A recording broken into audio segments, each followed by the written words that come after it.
வணக்க மக்களே! காஜு கத்திரி செய்யலாம் வாங்க. அது எப்படி செய்றதுன்னு பார்க்கலாம். 200 கிராம் முந்திரி எடுத்துக்கணுங்க. பல்ஸில் போட்டு எடுத்துக்கோங்க. ரொம்ப அதிகமா போட்டோம்னா, எண்ணெய் இறங்குற மாரி ஆயிடும். இது மாரி பொடி பொடியா வரட்டும். 1/2 கப்பு சர்க்கரை எடுத்துக்கோங்க. முந்திரியே டேஸ்ட்டு குடுக்கும். சின்ன கப்பில் 1 கப்பு தண்ணி ஊற்றிக்கோங்க. சர்க்கரை நல்லா மெல்ட் ஆகட்டும்.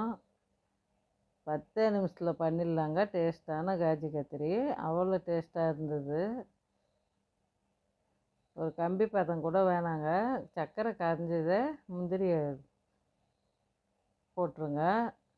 நல்லா கலரி கொடுங்க. சிம்மில் வச்சுக்கோங்க, அடி பிடிக்கும். நல்லா இது மாதிரி கலரி ஒரு தட்டில் போட்டுக்கோங்க.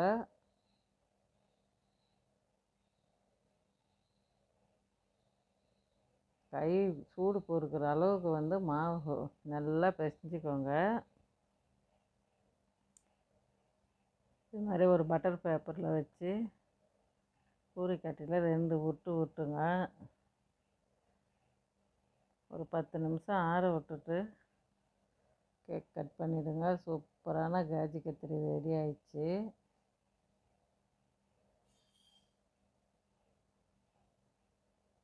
இந்த வீடியோ பிடிச்சிருந்தால் லைக் பண்ணுங்கள், ஷேர் பண்ணுங்கள், கமெண்ட் பண்ணுங்கள், சப்ஸ்கிரைப் பண்ணுங்கள். தீபாவளி பலகாரம் தாங்க இது.